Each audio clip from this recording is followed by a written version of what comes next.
enregistrement et je vais vous partager mon micro. Est-ce que tout le monde voit l'écran? Oui. Parfait. Donc, on va commencer par une présentation de l'ordre du jour. Donc, on va d'abord commencer par un point plus administratif sur le projet. Ensuite, on discutera de l'activité 1 et 2. Ensuite, on fera un point de communication et ensuite un point de questions et de suggestions. Est-ce qu'il y a un partenaire qui souhaite ajouter un autre point à cet ordre du jour? Non? Parfait. Donc, on va commencer juste par un petit point administratif, puis je laisserai la parole à Laurence, parce qu'elle doit partir plus tôt aujourd'hui pour l'activité 2. Donc, dans le point administratif, donc pour rappel, on vous demande de réaliser le rapport pour l'activité 1. Je vais juste accepter.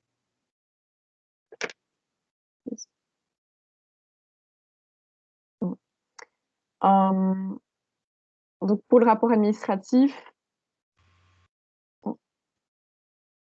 juste...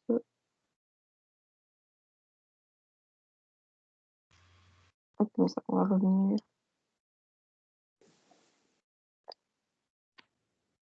Donc voilà, donc comme on va terminer l'activité 1 bientôt, on vous demandera de compléter votre rapport d'activité sur le site de coordination, donc en lien avec l'activité.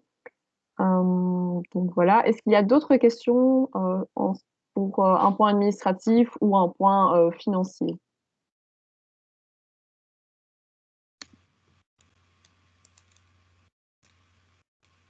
Non? Donc on va Oui, moi j'ai une question en fait sur juste le timesheet. Oui. En fait, il faut le télécharger, le remplir et le renvoyer. Enfin, à qui? Enfin, c'est pas très clair pour moi. Alors, oui. Donc les timesheets, en fait, il faut juste les republier sur le site de coordination, donc dans l'onglet que vous l'avez trouvé. D'accord. Ah oui, parce que j'en ai pas revu d'autres. J'ai pas vu d'autres partenaires. Il me semble qu'il est publié, mais je vais regarder. Ah oui, donc vous le prenez sur le site internet Oui. et il faut le compléter et le republier sur le site. Et avec quelle périodicité en fait il faut Donc ici, il y a une première évaluation à la moitié du projet, donc c'est en 2022, je ne sais plus le mois exactement, donc c'est vraiment pour l'année prochaine. Ah Où oui, là, il y d'accord. aura, voilà, c'est ça, où il y a un contrôle, et donc là, on demandera à tous les partenaires de bien compléter leur timesheet. Maintenant, pour une question de facilité, on vous conseille quand même de les compléter de manière assez régulière. Oui, au fil de l'eau. Mais Voilà. je ne sais pas si on avait déjà discuté, mais il me semble qu'on avait dit que tous les ans, on ferait quand même une sorte de mini-rapport financier, juste pour être sûr qu'on est bien dans les clous pour chaque partenaire. Et comme ça aussi, on sait qu'au rapport intermédiaire, on n'a pas un mois de travail à vérifier les différentes données, les différents rapports, etc. Et qu'en fait, on a juste à reprendre les données du rapport annuel. Et comme ça, on sait aussi au niveau des timesheets, si c'est pas assez précis ou s'il y a des modifications à faire, on peut les renvoyer aux partenaires au fur et à mesure, dire là, il faudrait peut-être plus préciser exactement ce que c'était, etc. ou faire des petites suggestions, mais pour ne pas non plus que le partenaire se retrouve à peut-être à refaire toutes ces timesheets d'un an si ça n'allait pas une fois que c'était rédigé. D'accord. Oui, on avait fixé entre nous de se dire, voilà, tous les ans, donc ici, ce serait pour septembre 2021. Donc ça, on en rediscutera plus voilà, en juillet-août pour vous expliquer tout ça. D'accord, merci. Je ne sais pas s'il y a une autre question.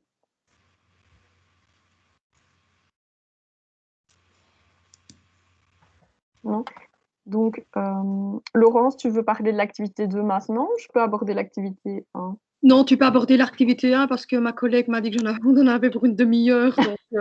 Donc, parfait. Ça fera un peu la simulation. Donc, je te laisse parler. Ok, super, merci. Donc maintenant, on va aborder les différentes activités du projet. Voilà, donc l'activité 1, donc c'est le CHL qui est leader pour cette activité. Ils ont commencé à faire une analyse et une présentation des résultats qu'ils ont obtenus. Donc ici, je vous ai mis une capture d'écran, mais je vais vous repartager leur fichier, comme ça tout le monde peut le voir.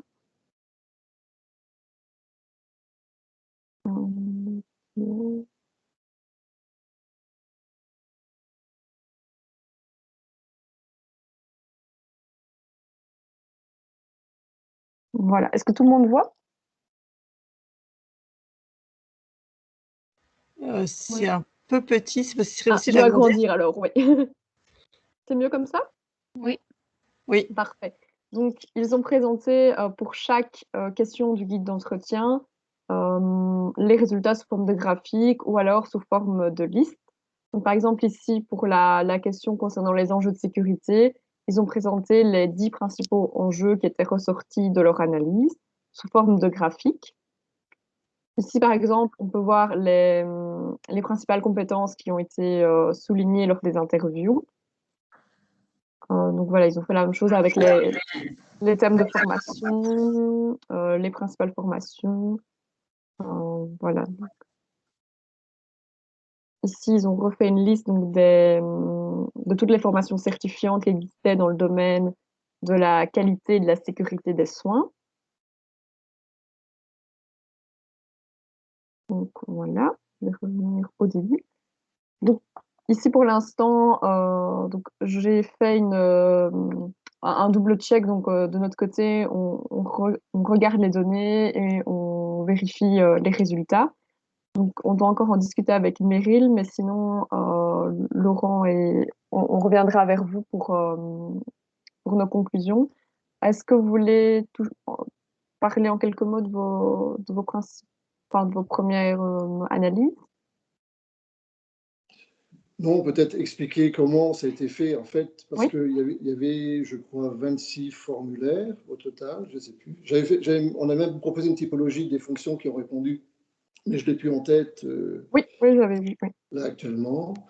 Et c'est vrai qu'on s'est dit, comme il y avait beaucoup de réponses, on a décidé d'aller vers l'essentiel et ce qui était le plus représentatif et le plus exposé. D'accord ? Sachant qu'il y a eu un travail de relecture et de reformulation, parce que chaque réponse n'était pas automatiquement formulée de la même façon. Donc il y a eu un gros travail d'analyse et de reformulation pour justement regrouper un peu les données. Et voilà, et donc là, à quoi ça aboutit? Donc pour l'instant, c'est une lecture très simple et purement analytique des résultats.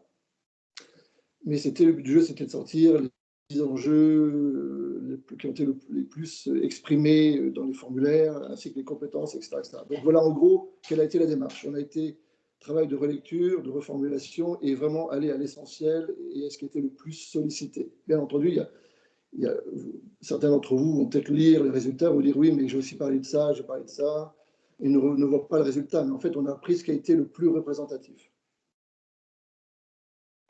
alors moi j'ai une question parce que j'ai fait un interview assez tard, vers le 18 février, et j'ai retranscrit, comme j'ai pas pu retranscrire tout de suite, je vais le mettre en ligne sur le site. Du coup, je ne sais pas si elle a été prise en compte. Il doit dater, genre, j'ai plus. Parce que je crois qu'il doit dater à peu près autour j'imagine, du 22-23 février, comme je vois que l'ordre du jour a été envoyé à cette date-là. Je suis pas sûre qu'elle a été prise en compte. Non, je crois pas. Il me semble qu'il y a des formulaires. Même encore, il n'y a pas la semaine dernière aussi des résultats qui sont arrivés, je crois. Je pense que c'était ceux-là, du coup. Ouais, je pense que c'est celui-là, oui. Ah ben, ils n'ont pas été pris en compte, ceux-là. Donc il faudrait qu'on les relise, voir si effectivement où ils s'alignent dans les résultats déjà exposés. Ou alors Ouais, alors celui-là, il était vraiment en plus orienté sur le contexte actuel, hein, qui un peu biaise un peu la vision des enjeux vu la crise sanitaire actuelle, en fait. Oui, puis bon, après, ce qui est aussi important, c'est que c'est sur base du nombre de réponses. Là, on va dire, s'il y a un formulaire qui parle que d'un seul sujet, automatiquement, il ne va pas ressortir parce que c'est la représentation collective qui fait qu'un résultat apparaît, quoi. Oui, bien sûr. Mais on va le relire, je regarderai ça dans les jours qui viennent. Ouais, merci. Super. Est-ce qu'il y a un autre partenaire qui souhaite réagir par rapport à cette synthèse?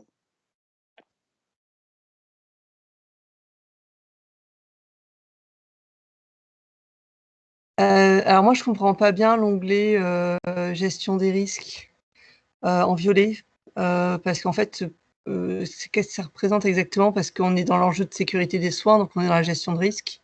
Tout est de la gestion de risque. Et du coup, faire un petit part de camembert juste dédié gestion de risque, je ne comprends pas trop. Qu'est-ce que ça représente en fait?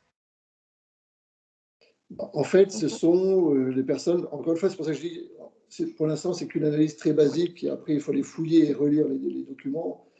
C'est quand des personnes ont clairement écrit qu'un des enjeux du développement des compétences autour de la qualité et de sécurité des soins, c'est vraiment, il y a un enjeu de gestion des risques, de prévention et de gestion des risques. Oui, pour moi, ce que j'avais. Voilà, donc on ne l'a pas critiqué et remis en question, on a clairement repris texto ce qui était mis dans les formulaires. Pour moi, gestion des risques, c'est vraiment la gestion a priori.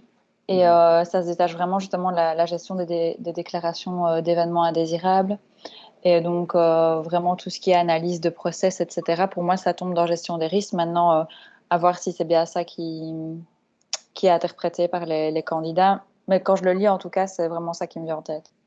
Parce que, en fait, ce que je veux dire, c'est que pour moi, donc, que ce soit l'identito-vigilance, la communication, la sécurité de la sortie du patient, etc., tout ça, eh bien, peut faire l'objet d'un processus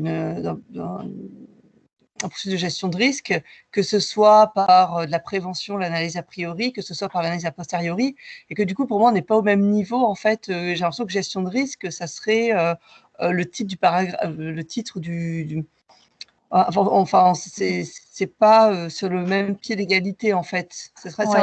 Le reste sont des sous-ensembles. Enfin, Moi, comme je le comprends, c'est vraiment en fait que c'est le processus de gestion des risques. Donc, le fait que ce soit pas mis en place ou que ce soit pas formalisé ou qu'il n'y ait pas vraiment de structure derrière qui pose problème. que ça soit pas organisé, quoi. Oui, c'est ça. Mais de manière générale, au plan général. Oui, c'est ça. D'avoir plus finalement une gestion de la culture sécurité qualité qui se fasse à travers les événements indésirables, mais qui n'ait pas vraiment de gestion de risque qui soit formalisée. Enfin, je pense en tout cas que par exemple pour Marie et Séverine, c'était ça qui était mis en avant, non, Sabrina? Oui, c'était ça qu'elles avaient dit. D'accord. Et la gestion des EIG, c'est quoi ça? EIG? C'est événements indésirables graves. Événements indésirables. Mais graves, normalement. Ok, merci.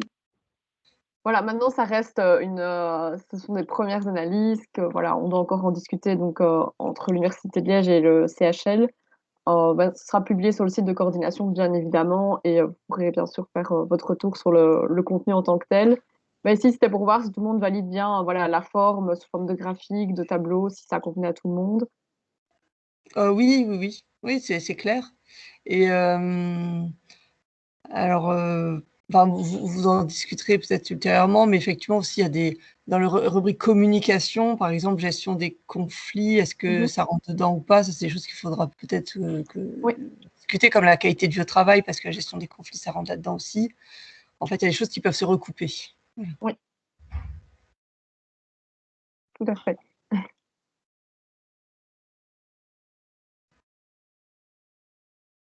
Donc, parfait. Donc, en tout cas, Meryl et moi, on souhaitait vraiment remercier le CHL pour ce travail, ce premier travail vraiment très bien réalisé.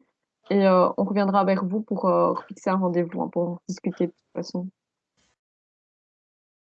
Ok, à très vite. Donc voilà, est-ce qu'il y a un autre partenaire qui souhaite réagir par rapport à l'activité 1?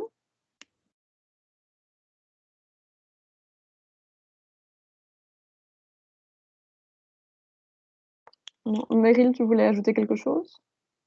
Non, je voulais juste remercier nos partenaires du CHL, mais tu l'as déjà fait. Donc voilà, merci pour ce gros travail de synthèse et de première analyse que vous avez réalisé.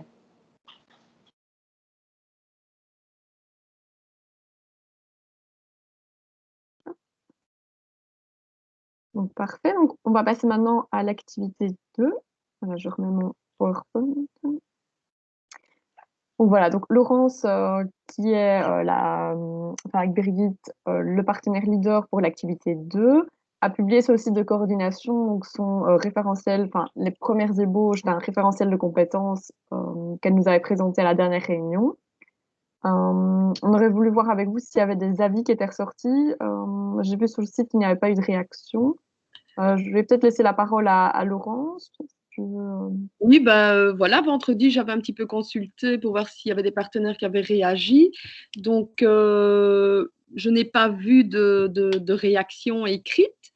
Donc, ben voilà, j'attends aujourd'hui de savoir si, à partir des 2 documents que nous avons déposés dans l'espace et un exemple de proposition avec ces 2 référentiels de compétences, comment envisagez-vous cette activité de... Est-ce que vous voulez qu'on parte sur un des 2 documents ou plutôt un mix des 2? C'est ça un peu. Est-ce que c'est possible peut-être de représenter la structure? Enfin, je ne sais pas si c'est repartager ton écran ou moi si je vais sur le site. Moi, je n'arrive. En fait, j'ai 2 PC et j'ai sur un le document et sur l'autre, j'ai un peu du mal de... Attends, je vais aller sur directement. Mieux pour moi, merci. Voilà, clic. Là au-dessus. Ça, ce sont les 2 référentiels, il faut tailler au-dessus. C'est ça, piste de... Voilà. Donc, on avait un sur tout ce qui était l'OMS. Et là, c'était plutôt pour le personnel de la santé publique dans tout ce qui était au niveau plutôt européen. Et l'autre, c'était le référentiel, en fait, des compétences, en fait, du Canada. Et celui-là, je trouve qu'il est vraiment... Enfin, moi, je trouve qu'il est vraiment, vraiment bien fait, celui-là. Il est plus parlant, enfin, pour moi, hein, je trouve. Hein. Et lui, il était plutôt rédigé, en fait, en 6 domaines. Et j'avais l'impression qu'en le lisant, je retrouvais déjà des domaines de compétences qui se retrouvaient dans les entretiens. Donc, c'est vrai que sans l'analyse des entretiens, on ne sait pas présenter quelque chose, puisqu'il nous faut quand même l'analyse des entretiens pour un peu aller chercher les gros domaines de compétences. Et puis après, tout ce qui va être les sous-domaines et les définitions de ces sous-domaines-là au niveau des compétences, ça va se faire au long du projet. Tout à fait. Donc voilà, mais ici je viens d'avoir, je l'ai eu jeudi je crois, j'ai un partenaire, en fait c'est un des collègues de Rouy qui va être un de mes partenaires dans un autre projet.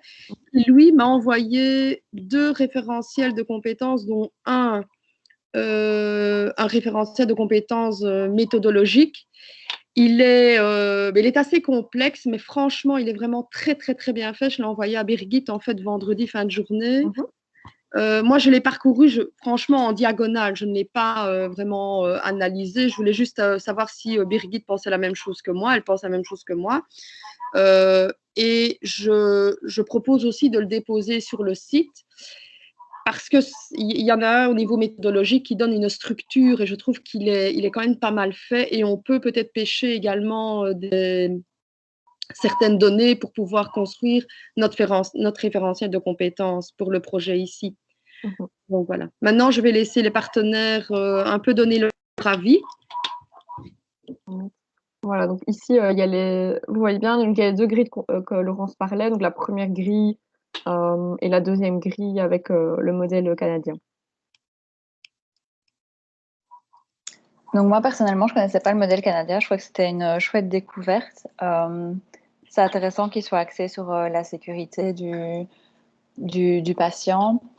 Donc, il est plus précis que le modèle de l'OMS. Mais surtout que le modèle canadien, que j'interviens, Meryl, excuse-moi, oui, hein, le modèle canadien, en fait, il est également intégré dans les études. Oui. Et il y a des universités donc, qui l'ont mis en place. Et c'est ça que j'aimais bien aussi dans ce modèle-là. Bah oui, quand tu l'as posté, après j'ai regardé un petit peu aussi sur Internet les différents, comment est-ce qu'il était appliqué. Je le trouve vraiment chouette. Ce que j'aimais bien par contre avec celui de l'OMS, c'est qu'il était peut-être un peu plus transversal et que donc on avait quand même des compétences plus de management, de gestion d'équipe, etc. Et donc voilà, c'est à voir si on garde le modèle canadien, si on ne rajouterait quand même pas un domaine plus lié purement au management. On peut faire un mix des deux. Oui, aussi, oui. Voilà, je ne sais pas ce que les partenaires en pensent. Je peux brièvement intervenir parce qu'il y a un troisième document qui va arriver, c'est celui du CRESI justement dont Laurence parlait. Et il vient un peu en amont, il décrit vraiment la méthode, notamment le premier document, il décrit la méthode, comment ils sont partis quasi de zéro pour faire le référentiel de compétences. Je pense que faire tout ce travail dans le cadre de ce projet, ce serait pas possible d'un point de vue timing, mais il y a des points qui sont vraiment intéressants. Vous, votre enquête, en fait, ils décrivent la construction en 8 étapes, dont les étapes 1 et 4 peuvent être couvertes par l'enquête que vous avez faite. Et puis, il y a l'étape 5 qui est sous-divisée en 7 étapes qui constituent vraiment la construction du référentiel avec la rédaction. Donc, je pense que vous pourriez vous en inspirer pour combiner les deux référentiels dont est question ici et ajouter l'une ou l'autre compétence selon le schéma qui a été développé par le CRESI. Ça vous permettra de compléter parce que là, ils partent vraiment d'abord de décrire les finalités. Ça, je pense que les finalités, ça sort déjà pas mal de l'enquête, mais s'il y en a qui manquent dans le référentiel, vous pouvez les retenir. Il y a deuxième, un contexte plus méso, une analyse de ce qui est faisable au niveau institutionnel. Et puis, ils décrivent une co-construction. Là, ils impliquent vraiment les parties prenantes dans la rédaction du référentiel. Ça, chez vous, c'est pas vraiment prévu comme ça. Donc, ceux-là, il faut un peu les mettre en parenthèse. L'étape 4, c'est la définition des compétences. Là, Laurence en proposait déjà une. Mais l'étape 5, qui est vraiment la démarche de construction des compétences, mais aussi des capacités il y avait encore un point, j'ai oublié. C'est vraiment intéressant. Donc, si vous devez refaire certains groupes ou dans certains domaines, les ajouter, ben, vous pouvez vraiment partir de l'étape 5 et utiliser la méthode qui décrivent pour les ajouter. Voilà. Ouais, super, merci. C'est vrai que ce serait bien qu'on se base sur un cadre méthodologique comme ça, ce serait vraiment super intéressant. Et est-ce que du coup le référentiel est basé sur, parce que comme on n'a pas, enfin moi j'ai pas vu, on n'a pas encore les résultats finalement finalisés fin de l'état des lieux. Est-ce que du coup le référentiel sera cohérent, en tout cas est-ce que les compétences déclarées comme nécessaires dans le questionnaire, est-ce qu'ils seront repris? Est-ce que on prend les principaux qui ont été déclarés ou est-ce qu'on est exhaustif par rapport aux autres référentiels qui existent du coup et qui sont présentés ici? Tout à fait. Donc, en fait, le but, c'est vraiment de construire un référentiel de qualité en lien avec notre activité 1. Donc, je pense qu'on va vraiment se baser sur les principales compétences qui sont ressorties des interviews et sur base de ça, on va construire le référentiel. Donc ici, c'est vraiment plus valider la structure du référentiel et pas le contenu en tant que tel, vu que le contenu doit être encore à valider. Donc voilà, ici, c'est vraiment pour se décider sur quel modèle de référentiel on partirait. Je sais pas si tu es d'accord, Laurence. Tout à fait, oui, bah, c'est bien comme ça que je l'entends. C'est comme je dis, tant qu'on n'a pas l'analyse finale de l'état des lieux, je veux dire, on ne sait rien projeter, on ne sait pas se projeter. La seule chose, c'est que moi, en lisant les deux types de référentiels, je retrouvais des concordances entre nos états de lieux déjà, enfin plutôt mes entretiens que j'avais faits et ce qui se trouvait dans les référentiels de compétences. Donc, c'était ça qui était assez intéressant, en fait. Après, il faut être vraiment en lien avec notre état des lieux à nous du projet.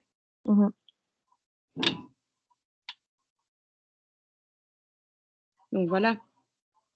Maintenant, ce que je peux proposer, c'est sur base donc, du troisième référentiel que je viens d'avoir, avec Birgit, c'est le parcourir correctement et déjà, ben voilà, Birgit, elle avait déjà mis en évidence l'étape 5. C'est de tout faire quelque chose de très clair pour vous, le déposer sur le site pour que vous puissiez également avoir connaissance de ce référentiel-là. Et puis, ben, dès qu'il y a la finalisation de l'étape 1, ben voilà, on propose quelque chose pour l'étape 2. Évidemment, c'est proposé. Il est évidemment, selon vos interactions, il sera modifié, bien sûr. Mais je trouve que c'est plus intéressant de partir de quelque chose pour que l'on puisse modifier rien, en fait. Oui, tout à fait. Voilà. Moi, ce que je voulais aussi un petit peu savoir, c'est au niveau des niveaux, parce qu'au niveau du référentiel de l'OMS, eux, ils parlent de niveau 1, 2, 3, avec le niveau d'expert qui, pour moi, n'est pas clairement défini. Ils parlent d'expert et puis ils reparlent d'un deuxième niveau expert et ils parlent de novice. Voilà. Je voudrais bien savoir, ça c'est également pour savoir comment est-ce qu'on va un peu le structurer.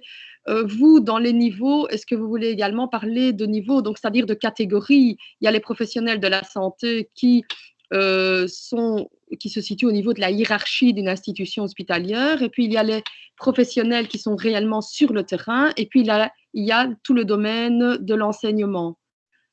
Et je voudrais bien un petit peu avoir votre avis de ce côté-là. Est-ce qu'il faut garder les 3 niveaux, c'est ça? Oui, voilà. Ou est-ce que vous avez peut-être une autre idée voilà, parce que c'est clair qu'une compétence ne va pas, toutes les compétences ne vont pas avoir le même, comment je vais dire, peut-être le même, un module ne va peut-être pas intéresser la hiérarchie et l'enseignement, en fait, parce que eux vont l'utiliser d'une autre façon. Enfin, je pense, hein. Alors, est-ce qu'on parle de niveau avec des types de professionnels ou plutôt des novices, experts ou moyens, enfin, je sais pas. Mais le but des niveaux, Ouais. c'est vraiment ça, en fait, c'est vraiment d'avoir le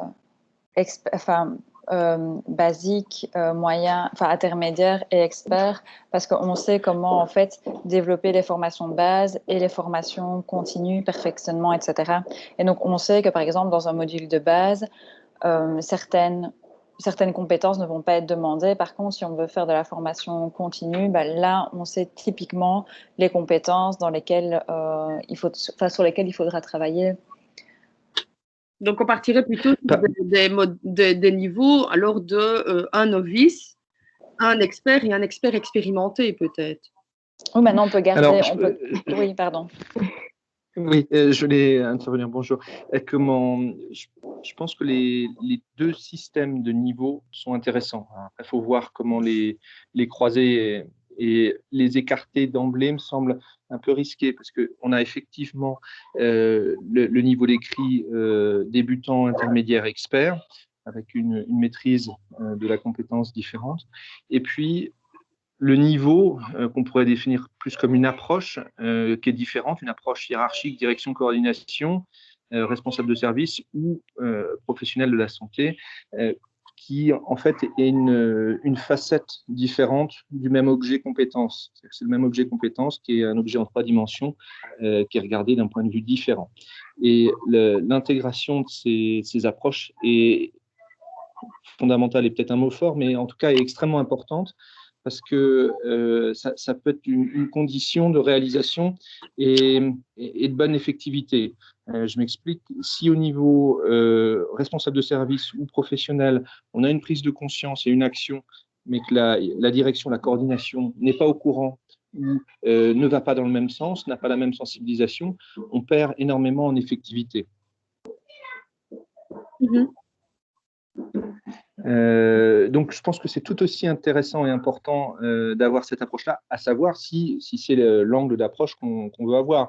Mais autrement, ça veut dire qu'il faut qu'on se cible sur le niveau 3. On dit, voilà, on fait un niveau 3 avec en fait, sur chacun de ces niveaux, 1, 2, 3 actuels avec hiérarchie, responsable de service professionnel, on peut imaginer en dessous des sous-niveaux avec débutant, intermédiaire, expert. Ça ne veut pas dire qu'à chaque fois, il y aura débutant, intermédiaire, expert, mais il faut qu'on envisage que l'élève directeur d'hôpital, lorsqu'on va lui apprendre la compétence communication, quels vont être les objectifs, et que lorsqu'il est déjà expert, sur quoi on va travailler. Et on voit bien que c'est quand même pas du tout la même chose que lorsque ça va être pour du professionnel soignant. Moi, je suis tout à fait d'accord avec toi, Clément. C'est vraiment une richesse de garder les deux niveaux. Et donc, je pense que vu qu'ici, il y a tout intérêt, en tout cas, à garder les différents types de professionnels et les différents niveaux, aller vers un modèle hybride dans ce cas-là. Oui, je trouve que c'est très intéressant ce qu'il vient de dire. OK.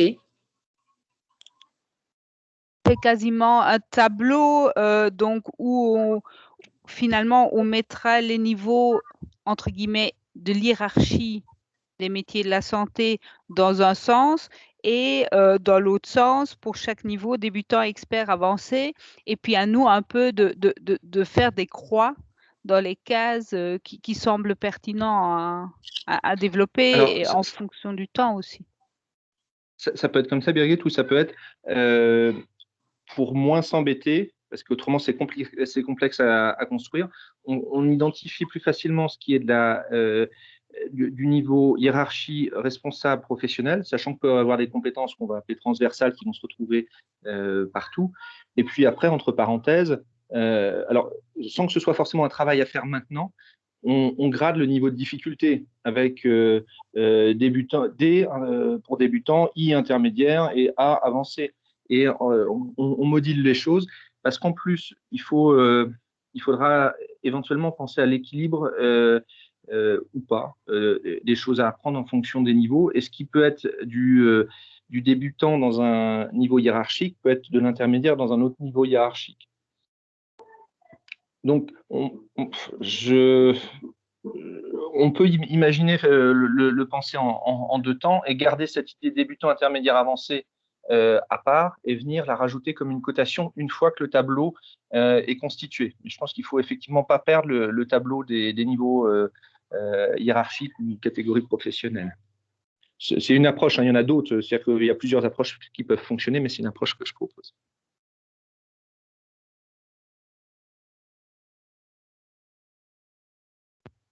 J'ai noté, ça me paraît bien. Parfait, c'est une super idée. Est-ce qu'il y a un autre partenaire qui souhaite réagir par rapport à la structure du tableau? Moi, je voudrais juste ajouter un truc de bien penser quand même à avoir un socle commun notamment pour la communication entre les différents niveaux hiérarchiques. Mais ça, c'est comme il y aura peut-être des choses qui seront répétées en fonction des niveaux et qui seront les mêmes en fait. Mais peut-être voilà pour que lorsque un directeur d'établissement parle d'une technique ou à un professionnel de santé, eh bien qu'ils aient quand même ce socle commun de langage sur lequel ils peuvent s'appuyer et se comprendre. Voilà, sur des éléments de base, sur la gestion des risques. Mais je pense que ça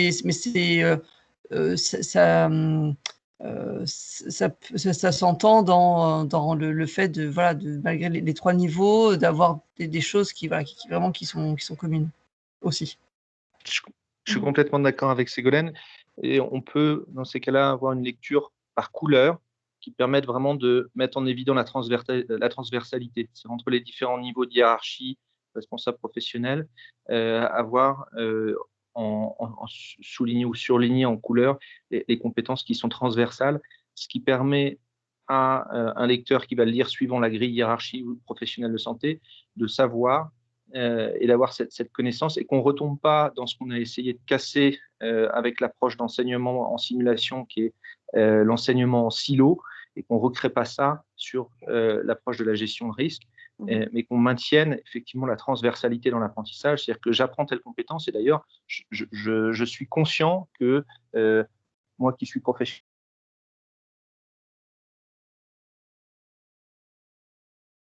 ils sont également avertis et qu'ils apprennent également.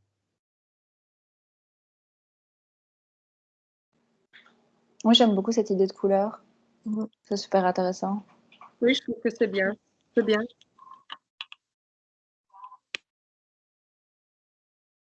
Parfait. Est-ce qu'on peut valider alors cette première structure pour le référentiel de compétences?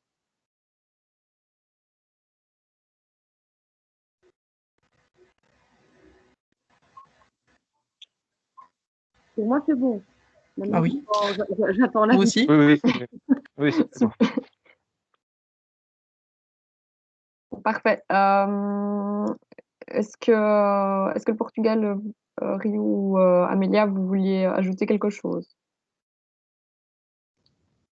Non, je crois, pour nous, c'est bien, comme ça. Ok, super. Pour le CHL, Laurent, est-ce que vous souhaitez rajouter quelque chose? Moi, personnellement, non. Je demande à Daniela. Non, c'est OK pour moi. Ok, super.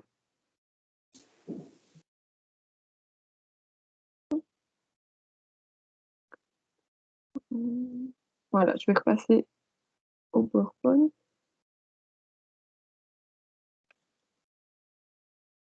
Donc, voilà, donc ceci clôture l'activité 2. On va maintenant passer au point de communication.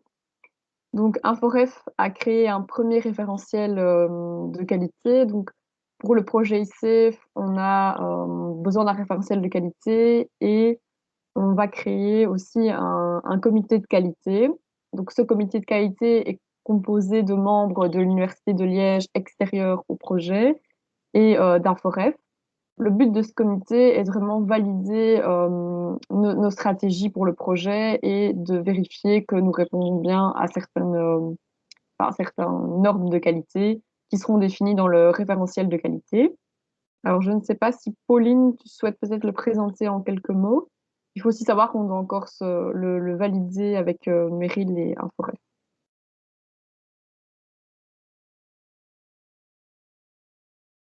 Pauline? Pardon, Ah, faut couper, désolée. t'inquiète. Est-ce que tu as le document sous la main ou pas?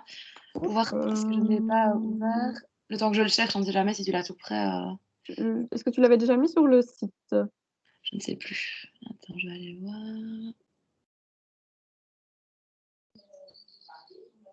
Il fallait que je le mette, mais je ne l'ai peut-être pas mis. Non, je ne l'ai pas mis sur le site. Est-ce que tu Ah, mais sais non, pas j'attendais justement que ce soit validé. Ah oui, en fait. validé. Mais j'allais dire peut-être de le présenter une fois qu'on aura rediscuté de la C'est peut-être structure mieux, oui, et j'avoue que tout, de pour mon ne pas, côté, ouais. pour ne pas faire des présentations C'est de ça que j'avais pas résultats mis si en après fait. on change, oui. Ouais. Vous C'est une présentez proposition. quand on fera la réunion qualité. Ok, parfait. Bah alors, on en parlera à la prochaine réunion du mois d'avril. La première réunion qualité, elle a lieu fin mars.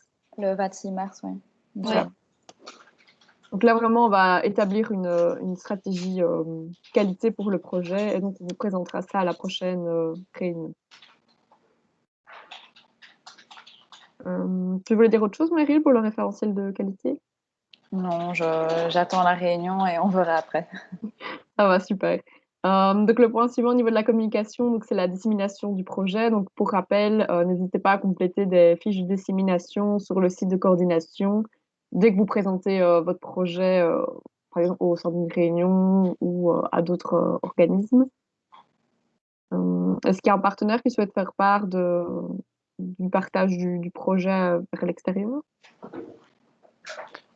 Alors, pour Caen, nous, on a vu avec la communication de l'université. Donc, il y a deux choses qui sont faites. Il y a une page dédiée au projet eSafe qui a été créée sur le site Unican. Et il y a également un communiqué de presse qui a été émis par Unican auprès de ses relais médias habituels pour communiquer sur la diffusion, sur la réalisation de ce projet européen avec l'ensemble des partenaires. Ah, super, parfait. Nous, de notre côté, à l'Université de Liège, on a rencontré la PACS à plusieurs reprises. Donc, la PACS, c'est vraiment un organe vraiment référence en matière de sécurité et qualité des soins en Wallonie et Bruxelles. Donc, on a eu des premiers contacts avec eux et eux sont favorables pour une collaboration avec nous. Donc, eux relaient via leurs réseaux sociaux notre brochure et le projet.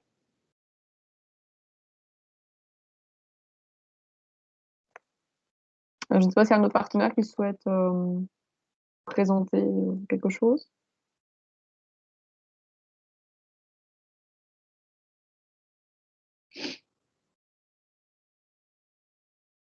Non. Et du coup, on va passer au dernier point. Est-ce qu'il y a des Juste questions? Sabrina, excuse-moi, oui, Oui, non, ça rentre entre questions et communication. Est-ce qu'on on fait une stratégie particulière ou pas sur les réseaux sociaux, Twitter, LinkedIn? Est-ce qu'on a quelque chose de défini ou pas particulièrement?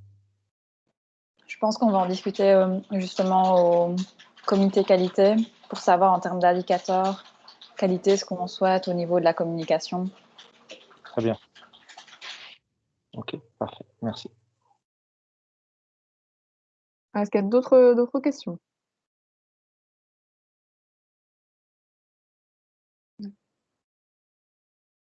Non. Pas d'autres questions? Donc, je vous remercie en tout cas pour votre présence aujourd'hui. Notre prochaine réunion ici donc, sera le lundi 5 avril de 9h à 10h, toujours avec le même lien de réunion. Et voilà, le PV de réunion et l'enregistrement de cette réunion seront publiés sur le site de coordination. Je vous remercie en tout cas. Sabrina et Pauline, je peux juste vous demander de rester 5 minutes en plus de la réunion parce que j'avais juste une question pour Aforest encore. Voilà. Pas de soucis. Merci beaucoup. Merci, bonne journée.